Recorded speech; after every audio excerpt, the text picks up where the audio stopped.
जय हिंद दोस्तों, स्वागत है आपका उन्नाव टीवी में। आज हम बात करेंगे उत्तर प्रदेश के मोस्ट वांटेड विकास दुबे को लेकर के, जो कि पिछले हफ्ते कानपुर में 8 पुलिस वालों की नृत्य हत्या कर दी गई थी, जिसका मुख्य आरोपी विकास दुबे था, जिसको लेकर के पूरे उत्तर प्रदेश में हाई अलर्ट पर पुलिस को रखा गया था।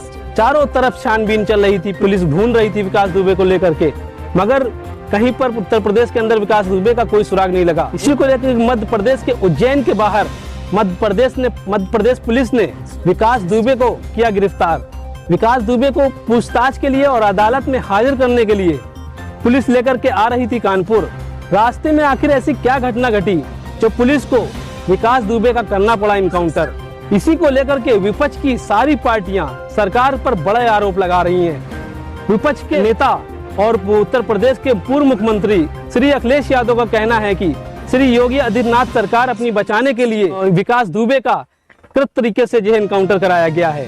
किसी तरह से मायावती हो चाहे प्रियंका गांधी हो, सारा देश देख रहा है कि भाजपा सरकार ने उत्तर प्रदेश को अपराध प्रदेश में बदल डाला है। उनके अपने सरकारी आंकड़ों के मुताबिक बच्चों पर अपराध में नंबर 1 पे हैं, दलितों पर अपराध में नंबर 1 पे हैं, महिलाओं पर अपराध में नंबर 1 पे हैं, अवैध असलाहों और हथियारों के मामले में नंबर 1 पे हैं, हत्याओं में नंबर 1 पे हैं। अब ये प्रदेश की स्थिति है कि लॉ एंड ऑर्डर का जो सिचुएशन है वो एकदम बेहद बिगड़ चुका है, और इस स्थिति में विकास दुबे जैसे अपराधी फूल रहे हैं, फल रहे हैं। इनके बड़े बड़े व्यापार हैं, खुले आम अपराध करते हैं, कोई रोकने वाला नहीं है।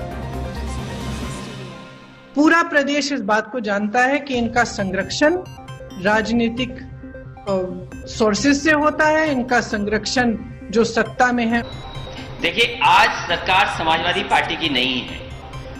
समाजवादी पार्टी का मानना है, मैं आपसे कह रहा हूं कि सरकार सीडीआर जारी करे। जो जो अपराधी से संपर्क में थे, जिन जिन राजनेताओं का किसी भी दल का था, जो उसके साथ उठते बैठते थे, अपराध में शामिल थे या एक्सटॉर्शन में शामिल थे, उन सबको क्यों नहीं आप ट्रांसपेरेंट तरीके से जनता के सामने रख दें? आप क्यों चोरी छिपे कभी उनकी मां को लेकर के आप आ रहे हैं?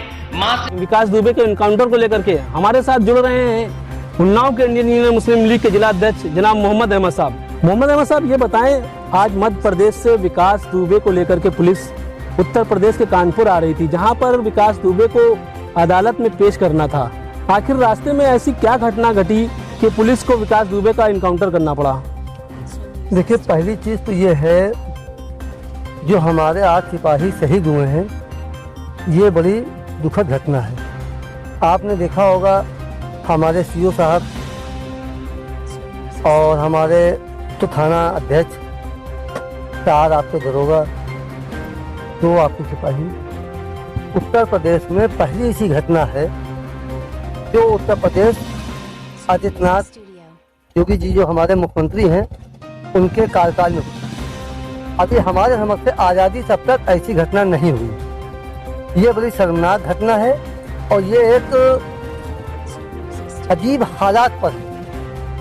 और आखिर में जब आप उसको 10,000 सिपाही ढूंढ रहे थे, STF, पुलिस ब्रांच, बड़े बड़े अधिकारी, सरकारें उसमें लगी हुई थी, वो उत्तर प्रदेश से कैसे भागा?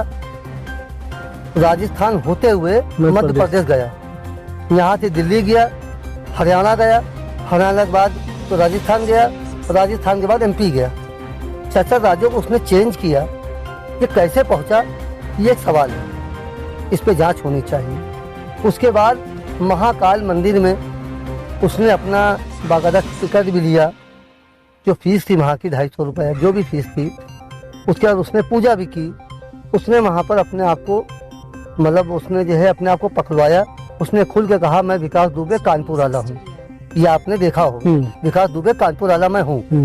अब पुलिस ने उसको खपरियाया भी, और आपने देखा होगा प्राइवेट जो सिक्योरिटी थी उसको बाइज्जत ला रही थी, उसके पीछे हाथ खुले हुए थे और बाकायदा जैसे डंड के चौपर। तो ये मालूम हो रहा कुछ हुआ ही नहीं। मगर नियम ये है, उसको वहाँ पे कोर्ट में सरेंडर करते, कोर्ट के माध्यम से उसको लाते।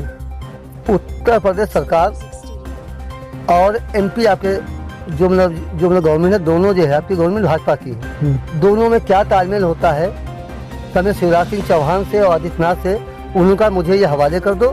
कोर्ट में नहीं हाजिर किया, सीधे हवाले कर दिया, जबकि नियम ये है कोई भी मुजरिम पकड़ा जाए सबसे पहले कोर्ट में हवाले किया जाए। सवाल इस बात पर है, कोई भी मुजरिम पकड़ा जाता है, यहाँ पकड़ा जाता है वहाँ की कोर्ट में हाजिर करना है। कोर्ट में हाजिर होता है, ये नियम है। कोई भी मुजरिम पकड़ा जाए एनी टाइम कोर्ट में हाजिर किया जाए, कोर्ट के बाद कोर्ट की परमिशन से हर एक प्रदेश जाता है। मगर ये पहला ऐसा वाकया है जो कोर्ट में ना हाजिर करके सीधे STF के हवाले दे दिया गया। अब उसका सुबह हम जब TV खोलते हैं तो 6:30 बजे से 7 बजे के बीच में इनकाउंटर हुआ, गाड़ी पलटी। आपने देखा होगा न्यूज़ चैनल वाले आज तक उसके पीछे थे, न्यूज़ चैनल वालों को रोका गया, आप आगे ना जाइए, जब न्यूज़ चैनल वालों को रोका गया। अब इसमें संदेह भी है और देखा जाए तो इनकाउंटर हुआ, ठीक हुआ, पर जिसने हमारे सिपाहियों को जलाने की साजिश कर रहा हो, बड़ी घटना। उसने ये नहीं। मध्य प्रदेश के अंदर इसने कबूल किया था कि जो है हमारी हमको खबर मिली थी और हम जलाने के लिए पूरी प्लानिंग थी हमारी। नहीं, जलाने की मतलब एक PCS अधिकारी को जो CO रेंज का है और SO रेंज का है और दरोगा, उसको जलाने की साजिश हो रही है, ये बड़ी साजिश थी।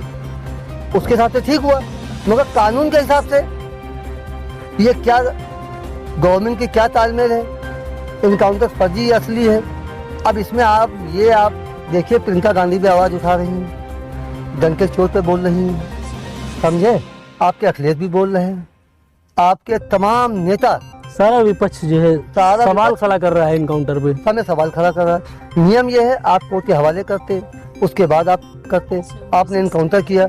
इसमें जो तमाम बड़े बड़े नेता इन्वॉल्व थे, पर कहीं न कहीं जो इनकाउंटर हुआ है, जो पुलिस वाले मरे हैं, उनके घर वालों को इस चीज से खुशी तो मिली होगी ना? नहीं, वो तो मिली है। ये काउंटर सही हुआ है, जायज हुआ है, कोई गलत नहीं है, मगर जो हमारे न्याय जो प्रक्रिया है, जो हमारी जो अदालतें बनी है, वो किस लिए बनी है? बात ये है जो हमारी अदालतों को काम ही नहीं रहा। पर हम जानते हैं सही है, मगर ये अदालतें क्यों हैं? High court, supreme court, local court, जिला उन्नाव है। अब यहाँ पर कोर्टें जो बनी किस लिए बनी है? पुलिस के जो बयानात आए हैं, पुलिस का मानना है कि वो जो है स्टीयरिंग पर पकड़ करके उससे कुछ वहाँ पर जो कांस्टेबल साथ में थे उनके हथियार छीन करके भागने की कोशिश कर रहा था। उस दरमियान जो है कार पलट गई, पुलिस को अपनी आत्मरक्षा में जो है इनकाउंटर करना पड़ा। आप ये बताइए, जब उज्जैन में अपने आप को उसने हाजिर किया है, जब कोई आदमी अपने आप में पुलिस के हवाले कर रहा है तो वो भाग नहीं सकता। ये थे हमारे साथ मोहम्मद अहमद साहब, जो कि इनकाउंटर को लेकर के बड़ा सवाल उठा रहे हैं सरकार पर। इनका मानना है कहीं न कहीं इसमें जो है इनकाउंटर में साजिश है, मगर ये भी इस बात को मान रहे हैं कि जो 8 पुलिस वाले को जान से मारने का काम किया है, उसको ये जो पुलिस ने जो है इनकाउंटर किया, ये बेहतर किया। मगर इनका मानना है बगैर अदालत में पेश किए हुए उनको मध्य प्रदेश से उत्तर प्रदेश लाना, ये जो है कानूनी प्रक्रिया के खिलाफ है। ये थे हमारे साथ मोहम्मद अहमद साहब, जो इनकाउंटर को लेकर के खास बात कर रहे थे। फिर मिलते हैं किसी एक नई खबर के साथ।